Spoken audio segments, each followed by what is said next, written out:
Alasan pembelaan yang dikemukakan penasihat hukum terdakwa tersebut tidak dapat diterima karena sebagaimana fakta-fakta di persidangan yang telah diuraikan di atas, terdakwa telah terbukti melakukan tindak pidana sebagaimana didakwakan pada dakwaan ketiga.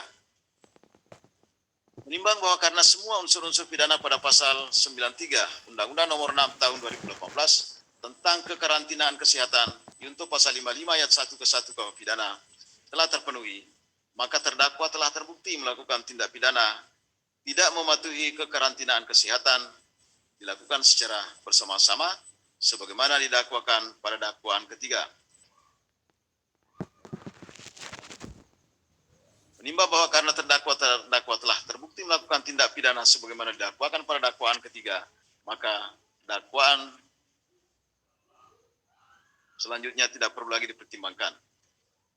Menimbang bahwa karena terdakwa telah terbukti melakukan tindak pidana sebagaimana didakwakan pada dakwaan ketiga, hal mana dalam diri terdakwa tidak ada alasan yang dapat menghapus pemidanaan, maka terdakwa harus dihukum. Menimbang bahwa sebelum menyatukan putusan, majelis hakim mempertimbangkan tuntutan pidana yang diajukan penuntut umum terhadap diri terdakwa dengan pidana penjara terdakwa Muhammad Rizik Syihab selama 2 tahun dan terdakwa Haris Ubaidillah SPDI, terdakwa Ahmad Sabri Lubis, terdakwa Ali Alwi Alatas bin Alwi Alatas, terdakwa Idrus alias Idrus Al-Habsi, terdakwa Maman Suryadi,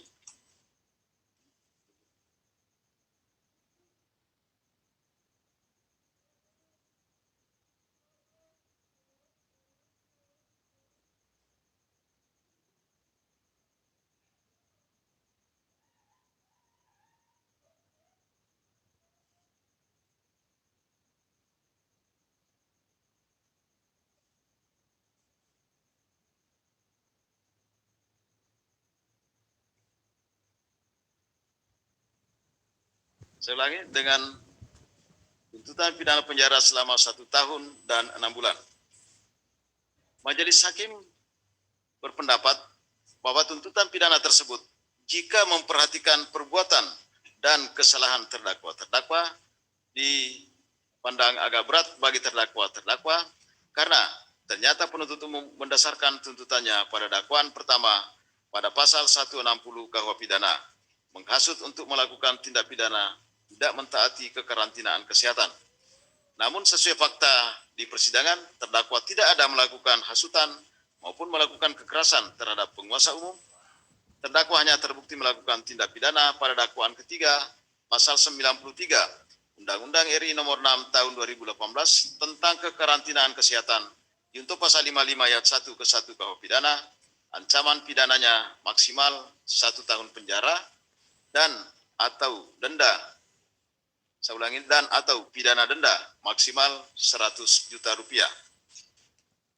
Menimbang bahwa selain tersebut di atas, majelis hakim juga mempertimbangkan keadaan yang memberatkan dan meringankan terdakwa, yaitu keadaan yang memberatkan perbuatan terdakwa tidak mendukung program pemerintah dalam upaya penanganan COVID-19 yang sudah menjadi pandemik.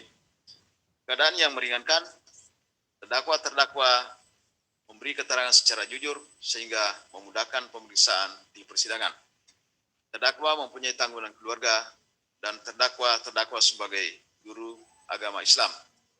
Menimbang bahwa karena terdakwa telah ditahan berdasarkan perintah penahanan yang sah, maka lamanya terdakwa ditahan dikurangkan seluruhnya dari pidana yang dijatuhkan. Menimbang bahwa mengenai barang bukti sama seperti dengan tuntutan penuntut umum, memperhatikan ketentuan pasal 93 Undang-Undang RI Nomor 6 Tahun 2018 tentang kekarantinaan kesehatan junto pasal 55 ayat 1 ke 1 KUH pidana, pasal-pasal dalam KUHP dan ketentuan hukum lainnya yang terkait dengan perkara ini. Mengadili, menyatakan terdakwa Muhammad Rizik bin Syed Hussein Syihab alias Habib Muhammad Rizik Syihab tersebut di atas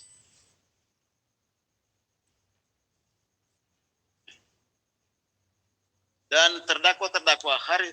Haris Ubaidillah SPDI, H. Ahmad Sabri Lubis, Ali Alwi Alatas bin Alwi Alatas, Idrus alias Idrus Al-Habsi, Maman Suryadi, identitasnya masing-masing tersebut di atas, telah terbukti secara sah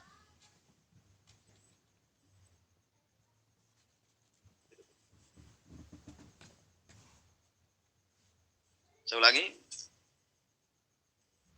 masing-masing identitasnya tersebut di atas tidak terbukti melakukan tindak pidana sebagaimana didakwakan pada dakwaan kelima.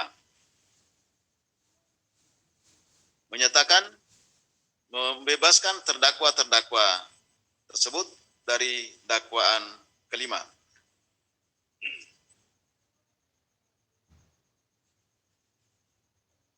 Tiga, menyatakan terdakwa Muhammad Rizik bin Said Hussein Shihab alias Habib Muhammad Rizik Shihab, terdakwa H. Haris Ubaidillah SPDI, terdakwa H. Ahmad Sabri Lubis, terdakwa Ali Alwi Alatas bin Alwi Alatas, terdakwa Idrus alias Idrus Al-Habsi, terdakwa Maman Suryadi, identitasnya masing-masing tersebut di atas, telah terbukti secara sah dan meyakinkan melakukan tindak pidana tidak mematuhi penyelenggaraan kekarantinaan kesehatan yang dilakukan secara bersama-sama sebagaimana didakwakan pada dakwaan ketiga pasal 93 Undang-Undang RI nomor 6 tahun 2018 tentang kekarantinaan kesehatan junto pasal 55 ayat 1 ke 1 KUH pidana.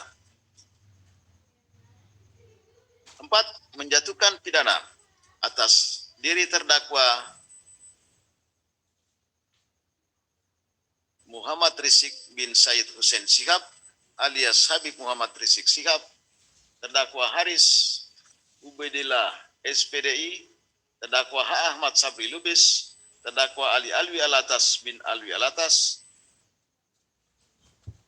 terdakwa Idrus alias Idrus Al-Habsi, terdakwa Maman Suryadi dengan pidana penjara masing-masing selama 8 bulan. 5. Menyatakan lamanya terdakwa ditahan, terdakwa-terdakwa ditahan dikurangkan seluruhnya dari pidana yang dijatuhkan. 6. Menetapkan terdakwa-terdakwa agar tetap dalam tahanan. 7. Menetapkan barang bukti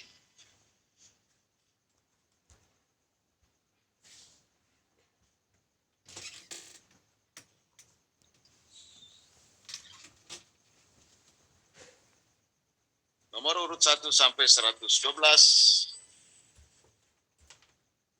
tetap terlampir dalam berkas perkara. 8. Membebani para terdakwa untuk membayar biaya perkara masing-masing sebesar Rp5.000. Demikian diputuskan dalam rapat permusyawaratan majelis hakim Pengadilan Negeri Jakarta Timur pada hari Jumat tanggal 21 Mei 2021 oleh kami Suparmanyo Pak SH MH sebagai Hakim Ketua Majelis, M. Johan Arifin SH dan Agam Sarif Baharudin SH MH masing-masing sebagai Hakim Anggota. Putusan mana diucapkan pada hari Kamis tanggal 27 Mei 2021 pada persidangan yang dinyatakan terbuka untuk umum oleh Majelis Hakim tersebut dibantu oleh Suroyo SH MH Panitera Pengganti, dihadiri Sahanan Tanjung BSC SH dan kawan-kawan penuntut umum pada Kejaksaan Negeri Jakarta Timur, dan di hadapan para terdakwa didampingi penasihat hukumnya. Jadi gitu ya, intinya bahwa menurut majelis hakim para terdakwa terbukti melakukan tindak pidana sebagaimana didakwakan pada dakwaan ketiga. Ya, itu perbedaan sedikit dengan penuntut umum. Kemudian dakwaan kelima dinyatakan tidak terbukti sehingga dibebaskan. Ya. Kemudian saudara dijatuhi pidana penjara masing-masing selama 8 bulan dikurangi selama ditahan. Inti pokoknya begitu. saudara punya hak ya apakah menerima pikir-pikir atau banding. Sebelumnya silakan konsultasi dulu dengan penasihat hukum saudara. Silakan dulu konsultasi dengan penasihat hukum.